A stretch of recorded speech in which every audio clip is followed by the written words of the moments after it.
Hi everyone, welcome back to the Navigant Credit Union Broadcast Center. I'm GoLocal News Editor Kate Nagel. Thanks for joining us for the 4 o'clock News and Politics show. 3 o'clock was The Taste with Rick Simone, all things barbecue. But kicking off things politics and news, attorney Steve Del Sesto, thank you for joining us in studio. You're very welcome. You've been here before as the receiver in the St. Joseph Pension Fund collapse.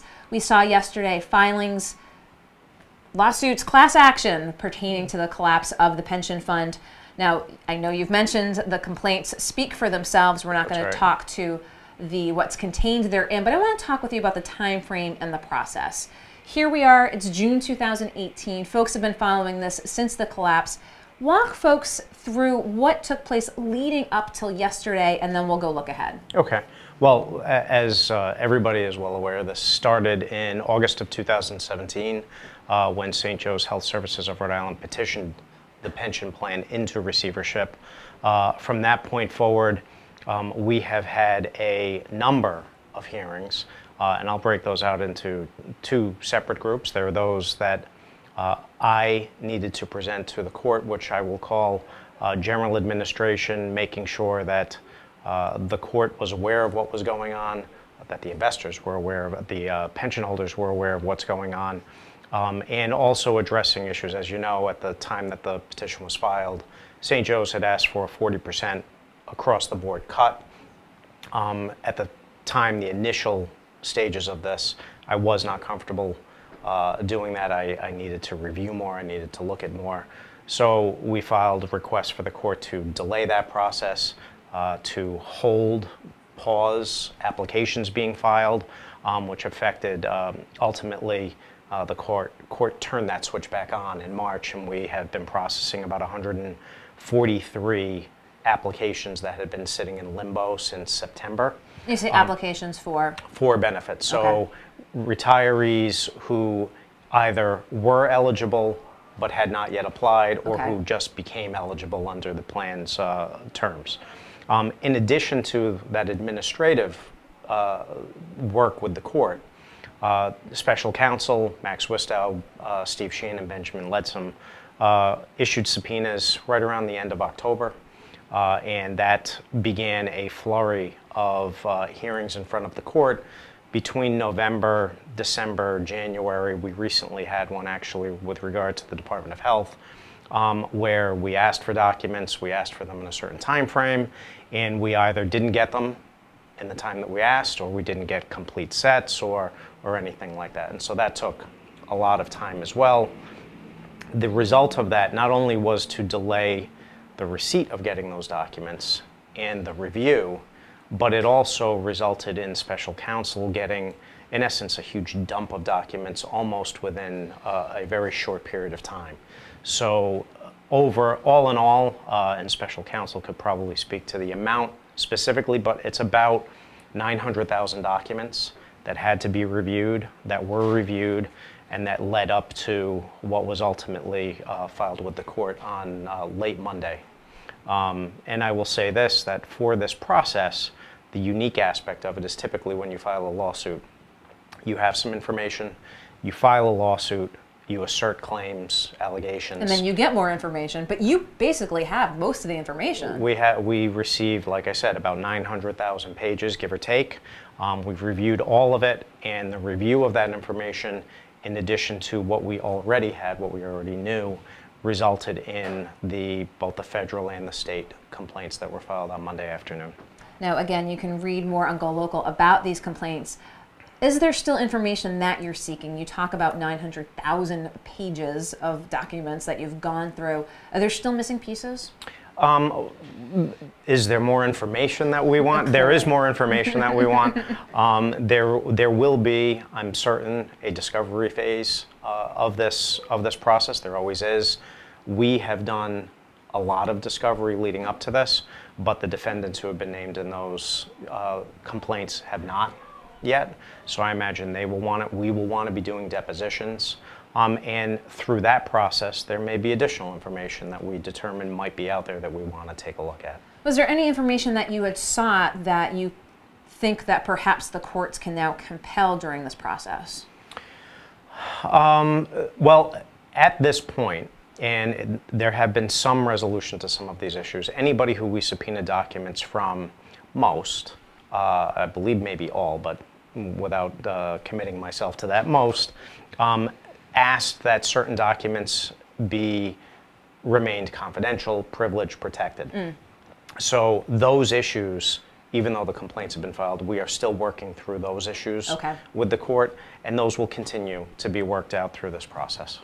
So concurrently, again, these suits having been filed, you talk about the pension fund collapse in the summer of 2017? Well, that's when I was appointed. That's when you were appointed. The transaction that left the plan abandoned happened in 2014. Yes. So from 2014, it was somewhere around June, July of 2014 through August of 2017. That's when it had been abandoned and the decision was made to put it in receivership. The question that we have raised and that we've been looking at for the past 8 to 10 months has been, when was this pension plan in danger? It didn't happen in August 2017. That's when you were brought on. That's when I was brought on. You talk about the knowledge, the public knowledge, if you will, of 2014. Why did it take 3 years from that point until 2017 to appoint a receiver? That question can only be answered, I guess, by St. Joe's Health Services, Rhode Island, its board and its council.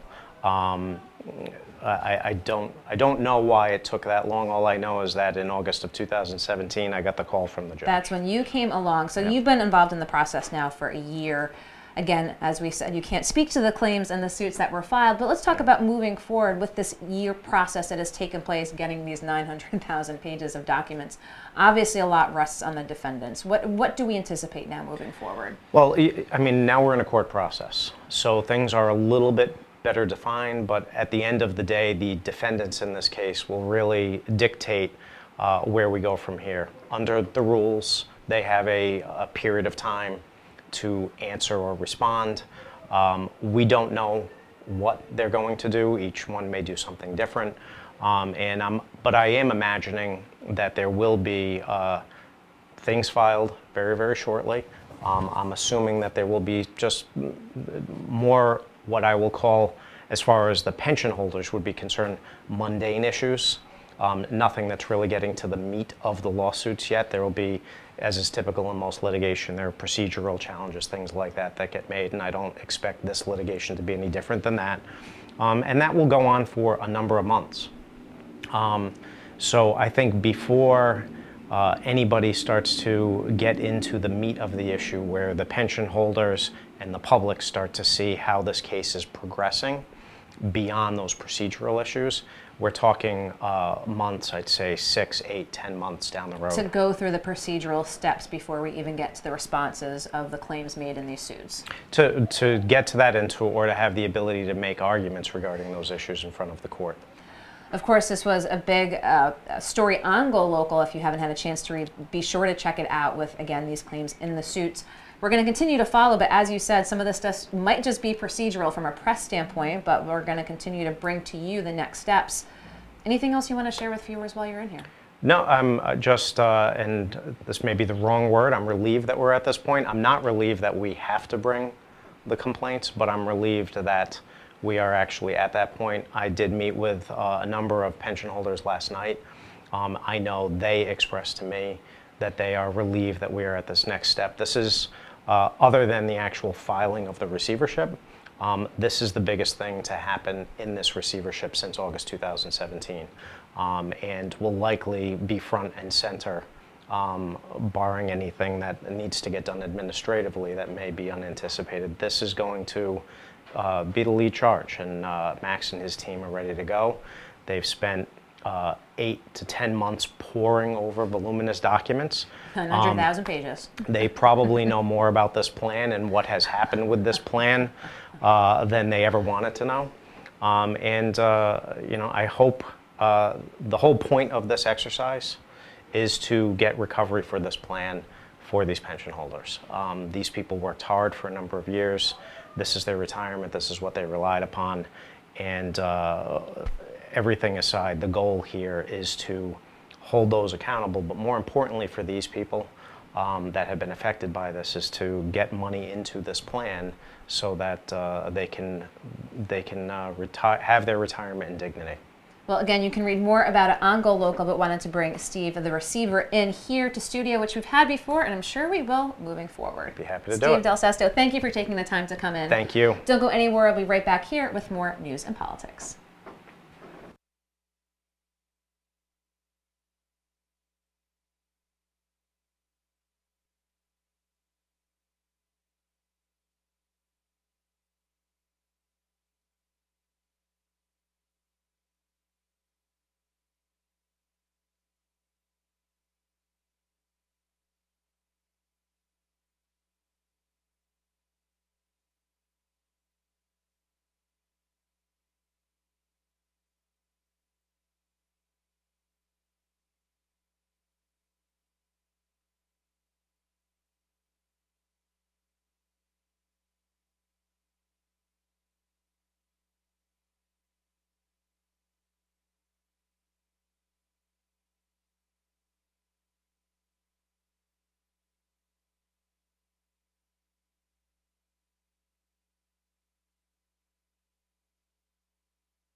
Hi everyone, welcome back to the Navigant Credit Union Broadcast Center. I'm GoLocal News Editor Kate Nagel. Thanks for joining us for the 4 o'clock News and Politics show. We're on to a little politics. I would like to welcome Nicholas Oliver. Thank you for joining us today. Thank you. You've been here before. We're here to talk about legislation in the waning days of the session here. Now with the Rhode Island Partnership for Home Care, there is legislation that still could be around there up at the State House pertaining to potentially unionizing the home health care industry. So talk with us about this fight. Yeah, so this is a bill in which the organization which I represent, the Rhode Island Partnership for Home Care, opposes. The partnership represents licensed home care and hospice agencies. They're licensed by the Rhode Island Department of Health to provide quality health care services in the home.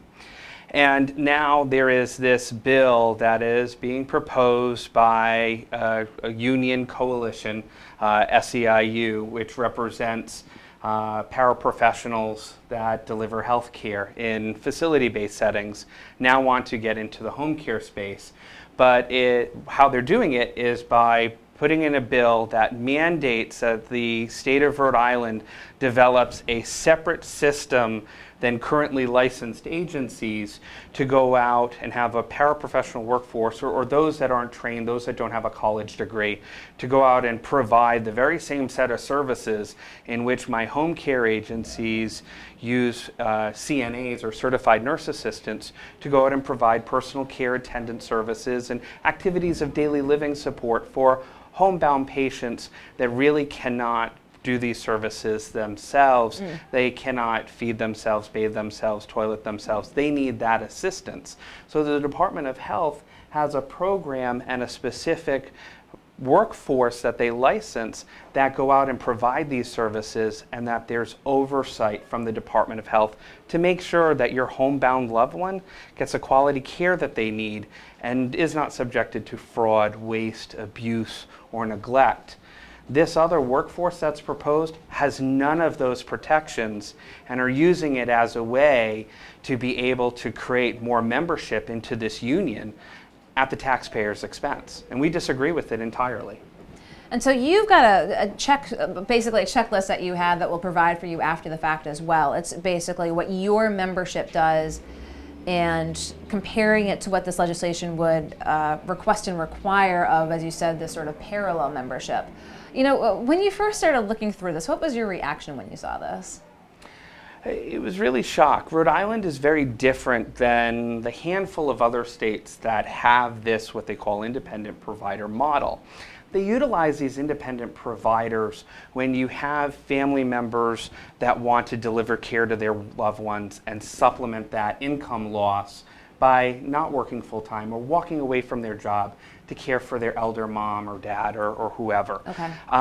But here, this is different. We have something called a personal choice waiver program where the state allows you to do that in those very specific examples. Otherwise, you have freedom of choice of 4 dozen agencies that are willing to come in and provide their workforce to deliver this care with all of that oversight. And you said you're going to provide that checklist. It is a scrutinous process to make sure that we have the right person that's licensed by your state Department of Health to then be able to go and deliver these services, certified and licensed, to say, yes, they deliver quality. And then there's oversight for the agency on top of which, and then there's program integrity auditing in which the state conducts on a regular basis to make sure that each of those visits occur in the home and that all of the items on their checklist, their to-dos, their task list that talks about delivering the specific services that each individual patient needs are met. None of this is in this bill. So there's no quality care, there's no direct oversight, there is no licensure. It's taking advantage of a model and putting it to where you're taking folks right off of the street.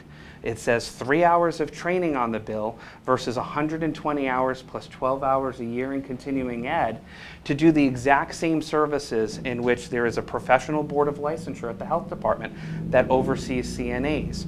So you're infringing on someone's license, disincentivizing them from being in that line of work to then what? Have higher rates of fraud, waste, and plus high rates of abuse and neglect in these other states that have this model. This is very scary for Rhode Island that it's invested so much to make sure that our homebound elders are safe. So you alluded to the other states and the models that they have there and potentially why they're looking at this here.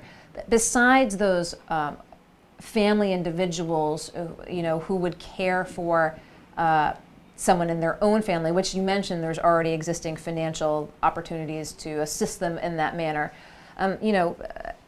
How big is that population? Is that an argument that they've used extensively for this, or is this much broader than just that?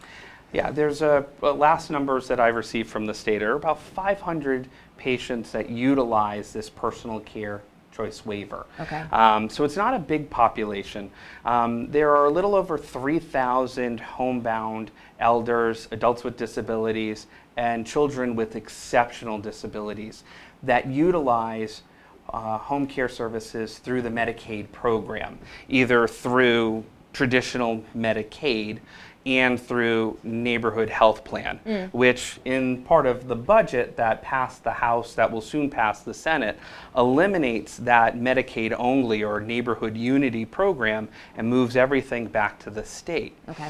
So SEIU and their coalition are capitalizing on a moment where there is so many problems with the EOHHS infrastructure, and that has been well reported in the media by you and your colleagues in this media market, about the problems that we have with UHIP. I dare say that 4-letter word in this state, but the problems with UHIP, the problems with the administration and oversight, and the chaotic atmosphere that is within the EOHHS leadership.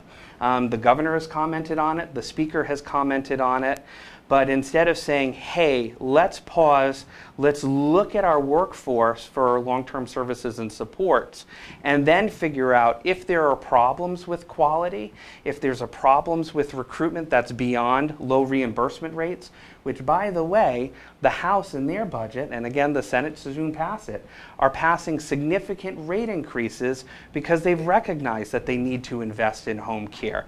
So let's let that happen first, and then study it, and then revisit the issue. Even the governor has said, by the way, that we do need to study this issue first, and announced a couple of weeks ago in Woonsocket that she's starting to develop a Reinventing Medicaid workforce work group that's meeting 1 week from now to study things just as this. So the legislature should wait, not pass this bill this session, let the governor study this through her study commission, and then let's go back and revisit this in a future year. And tell us the status of it up at the Assembly, Nicholas. Where does it currently stand? So the Senate passed an amended version of the bill that was promoted by Secretary Eric Bean. Secretary Bean is the Secretary of Health and Human Services, where all of the problems that we're talking about the UHIP infrastructure, lies in his responsibility, and God bless him, he's got a lot to work with. So the Senate passed theirs. So the Senate version is in the House Labor Committee. But the House's version, which is the original version of SEIU's bill, is in House Finance. So you have two versions of the bill on the same concept in two different House committees. So there's even some problems there as to which committee should even look at this issue, which just shows that the legislature is not prepared to give another set of responsibilities without oversight to EOHHS at a time where they're not prepared to facilitate the current programs in which they're operating. Well, I appreciate your taking the time to come in and talk about this issue. I know that advocates have been speaking out throughout Rhode Island on it, Rhode Island Center for Freedom and Prosperity. Absolutely. The Gatsby Project talking about this particular piece of legislation. We are in the waning days of the session. So many moving pieces, up there last night for the PAWSOX, but healthcare and more hanging in the balance here. I appreciate your taking the time to come in and give folks a glimpse as to what's taking place. We'll continue to follow this issue. I'm sure we'll continue to talk with you as well, Nicholas Oliver. Thanks, Kate, for the opportunity. Thank you for taking the time to come in. Don't go anywhere. I'll be back with our next guest here in the Navigant Credit Union Broadcast Center. Okay.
Hi everyone, welcome back to the Navigant Credit Union Broadcast Center. I'm GoLocal News Editor Kate Nagel. Thanks for joining us for news and politics this 4 o'clock hour. I'd like to welcome my next guest in, Kathy McCormick. Thank you for joining us today. Hi, thank you for having me. I appreciate your coming in to tell a very important story, working with the Rhode Island Coalition Against Domestic Violence for Sisters Overcoming Abusive Relationships, and today specifically addressing probably an issue not talked about a lot, but a very prevalent one, financial abuse. Absolutely, yep. So talk with us a little bit how you got involved in this effort and the other women that are involved that have been in relationships, and the financial aspect is something that has either held women back and been a deterrent from moving forward. How did you get involved in SOAR is the acronym, which I really like because it enables you to move above and beyond. Tell us how you came involved with this. Absolutely, and that is what it's about. It's about empowering women, helping women who have been in an abusive relationship and finding ways of getting out and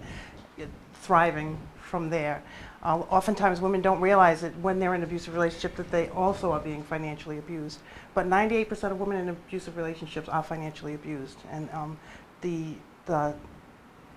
devastation of that can linger for many years. So I got involved in SOAR as a way for me to pay it forward when I finally got to a point in my life where I was financially secure. I felt like I was back on my feet. You know, I was able to get back to school, get my degree. My kids were a little bit older, and I felt like it was time for me to pay it forward a little. So what does financial abuse look like? It, might seem, I'm sure, innocuous at the time, but things that women in any relationship should be cognizant of as it comes to finances. Well, it looks different for everyone.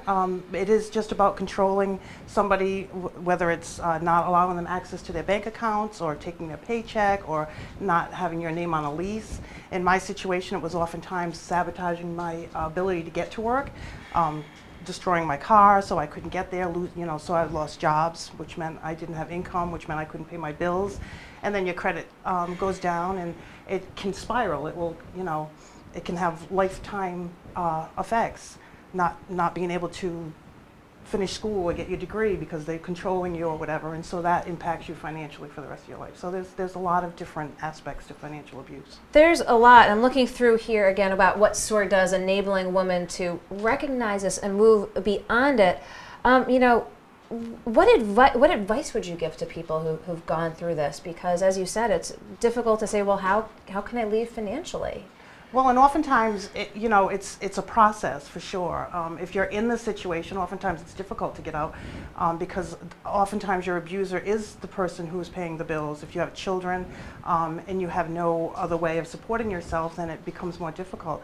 What we recommend is that women take steps, whether it means saving a little bit here and there wherever they can, making sure that their credit remains well if possible. Little steps and making plans for when you get out of that relationship that you can stand on your own 2 feet and move forward. And there are resources. You talk about being an advocate with SOAR. People can contact and start that process. So what does it look like with the resources that SOAR and, again, Sisters Overcoming Abusive Relationships enables the community of women who become involved to, again, how does that help empower them and, again, move them forward? Well, I think that knowing that you're not the only one that's been in this situation, oftentimes women don't want to talk about their financial situation. We tend to not, want to admit that we don't have enough money or we're not, so talking about it is the first step. So we try to do that, talk to women. We have little, opportunities where we can just, talk. It's important. Sometimes we feel, I know when I was going through it, I didn't even recognize what that meant. I didn't know what financial abuse was back then, but when I think back on it now, I'm like, there were so many things that it took me a lifetime to really build back up my credit, and I felt ashamed, so I know that other people feel ashamed. So talking about it is like the first step. This is the first step. You're here. We're telling folks, and I'm sure viewers and folks, family or friends going through it as well. I mean, what if you suspect a family or a friend, if you're not going through it yourself, but you see someone, did you broach the conversation? How do you start? It's tough. I mean, I think it's important that you do that if you feel comfortable enough with the person. And it's not like getting into their business necessarily and saying, but just letting them know that you're concerned and if there's something that you can do, and just starting the conversation is a big part of it. If people feel like they can trust you, they might reach out a little bit, and again, it's baby steps sometimes. It's just about taking that first step. But there's resources available, and there are programs. There's the All-State Purple Purse Foundation's Moving Through Financial Abuse curriculum. Talk with us a little bit about that. So that's a great program that we do through the coalition. We train. We have a training program that just, first of all, teaches people what financial abuse looks like, the steps that they can take, and like one of the main things is keeping your credit, or working on getting your credit. So we can work with banks and stuff. We often can work with banks who will help women reestablish their credit once they get out of that relationship. So it's a great tool for women to, or anybody really who's in a financial situation, to just learn the steps that they can take to move forward. What's the most common question you're asked when folks ask about what you're doing with this program and who you're working with? I mean, the most question asked about just financial abuse in general. Well, I don't think people recognize that as a domestic violence situation. I think that they just think that, you're just not good with money. And people in that situation often think that I'm just not good with money. But it's not about being good with money. It's about somebody controlling your money or your finances. Take you one step closer over here. So recognizing what the issue is. Absolutely. Recognizing the signs and understanding that it's not your fault. Domestic violence situations are controlling by that is what they are. So that's the point, is to keep you in that situation for as long as they can. So again, recognizing the signs is important. Recognizing the signs, again, having you in here and even just talking about it, just letting folks know that these resources are available is sort of the first step.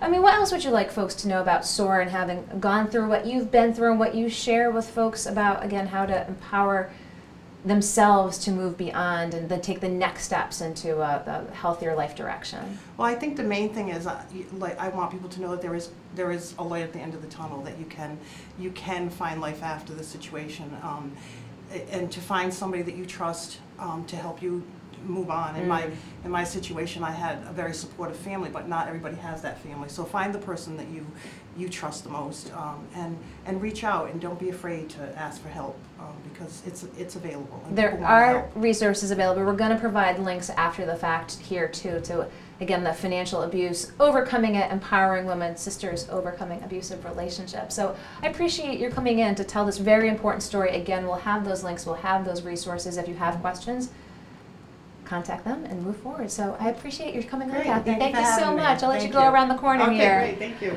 That just about wraps up another day here in the Navigant Credit Union Broadcast Center. It's been a busy one. 3 o'clock, Rick Simone with The Taste, talking all things barbecue. Ocean State Barbecue Festival is coming up in July. It still smells fantastic in here as well. 4 o'clock, News and Politics. Steve Del Sesto, the receiver, and the St. Joseph's Pension Fund collapse, talking with us about the lawsuits filed yesterday, the process leading up to that, and now what it looks like moving forward. He says it's going to take months to get through some of the procedural issues to get information from the defendants, but of course we will be here at GoLocal reporting any developments in that as well. Nicholas Oliver with talking with us about potential legislation to unionize home care workers up at the State House, his perspective on that as well. So we want to thank you for tuning in this Wednesday afternoon. Again, it's been a busy one. Tomorrow, Thursday, we'll be at the State House for GoLocal Live. I'm GoLocal News Editor Kate Nagel.